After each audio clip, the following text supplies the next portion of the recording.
Welcome and welcome back, guys. This is your girl Annie here. So today we're gonna have our discussion aspect of this channel. I know it's been a while and that I have done a discussion. For my subscribers who subscribe because they want the discussion part of the channel, your girl has you covered today. So sorry for the lateness. It's just that with all the ongoing controversies surrounding COVID and other social issues out there, I wasn't really aware of what exactly I wanted to discuss. I wanted to have a discussion, not biased and not unsympathetic. You know, I don't want to just have fun topics and it's a depressing time. You check, like, I want people to take me seriously because my discussions are serious topics. This discussion today is going to be basically about the online experience, the online platform. The online platform, the media platform basically, as in your image and the media platform. This topic came about because people like to define you, describe you, or perceive you as being something you are based on the image they see online versus what they see in real life. So my argument basically is that we shouldn't define people based on what we see over the internet, and we shouldn't have to criticize people based on what you see versus what you see in real life, because we tend to criticize those around us and those we know, but we also look up to movie stars, singers, artists who practically have the same aspect in this regard, as in what they showcase on the TV, showcase on videos and the media platform isn't necessarily how their life is. You understand me? The whole world of media is very biased.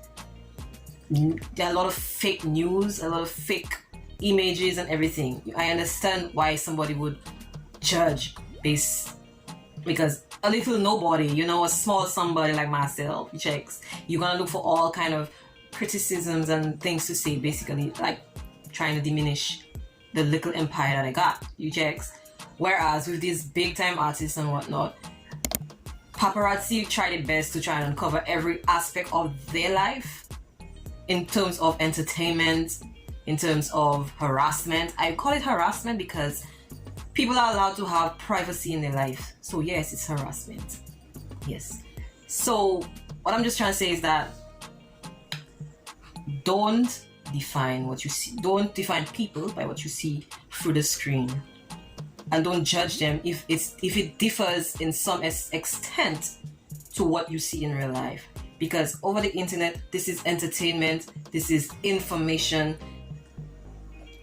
It is what it is. You can't judge what's on the internet as the same as what you see out there, because it is a entertainment platform.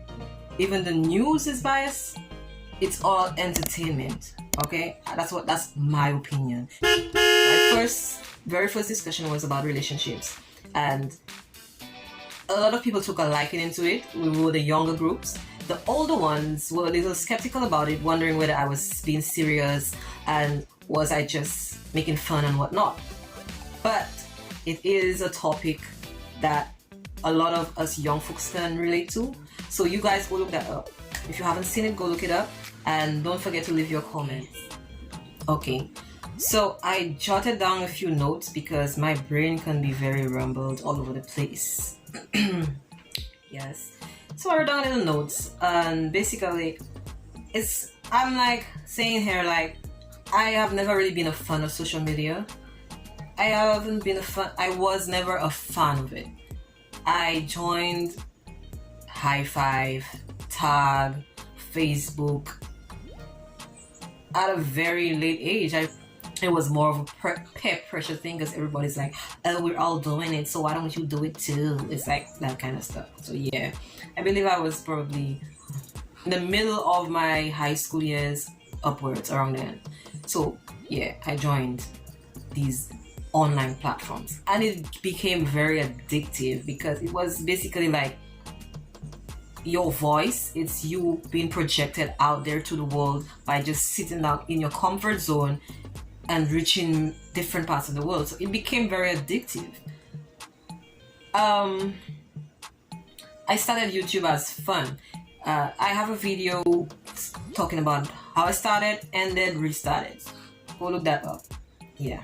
So I also discontinued Facebook for a time because it was starting to get annoying because people were using it as it was a very like a bully platform basically. Yeah, they used to bully others on there, or people that didn't used to interact in person would interact on Facebook over Messenger or statuses, and like they would put their comments. Like, I didn't like it. It was like bias in the same sense of people believing that what's online should be what's in real life. So at that time, with my teenage mind, I was like, this nonsense is annoying, so I just cut it off. And in my mind, I'm like, these people don't really care about me, so what I post there should be for people who have a sense of caring for me. You check it. So like I basically deleted a whole set of people that I believe had no better interest for me,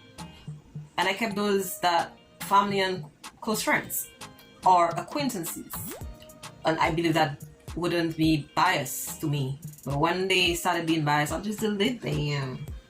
Delete you. So yeah, the online platform, the technology era, the technology age, it was just something, right? To a point that at college, I wrote an essay for communication studies about this same topic. How is it that technology and social media has impacted my personal life, or something along those lines was the question they asked, and you had to write an essay based on that. And it was like I was just speaking of how I was using WhatsApp, using the statuses at that time as a platform vocal platform. It was like a journal, basically using the statuses as a journal, expressing yourself through that platform. And it wasn't a good thing because the older ones would criticize you on that. They would try and scold you and let you know that this is not the way you go about it. But being the young person, a naive person you be, well, I kept on doing it. And it was just like my way of expressing myself over the internet. And then the famous TikTok came along, which I only joined during lockdown in 2020 of this pandemic. Yes. It was another form of exertion, another form of relief and entertainment, basically. So that too became addictive. And from what I've seen lately, we're in 2021, it's been a year, and people are extremely addicted to TikTok. We all fall asleep watching these videos, these entertaining videos. We wake up and it's like we jump right into it and we're sharing it all over the place. So technology and media has a real crazy impact on all of us, and there's no denying it. It's not about the 20th century era of human beings. It's just that technology has made it easier for us to be more open, to share, and it's just taken over, basically. It's taken over the simple thing of having a one-on-one, in-person conversation, communication-wise. I think I kind of strayed from the topic. Did I stray from the topic? We were talking about the portrayal over the internet, over this platform, versus what we see in real life.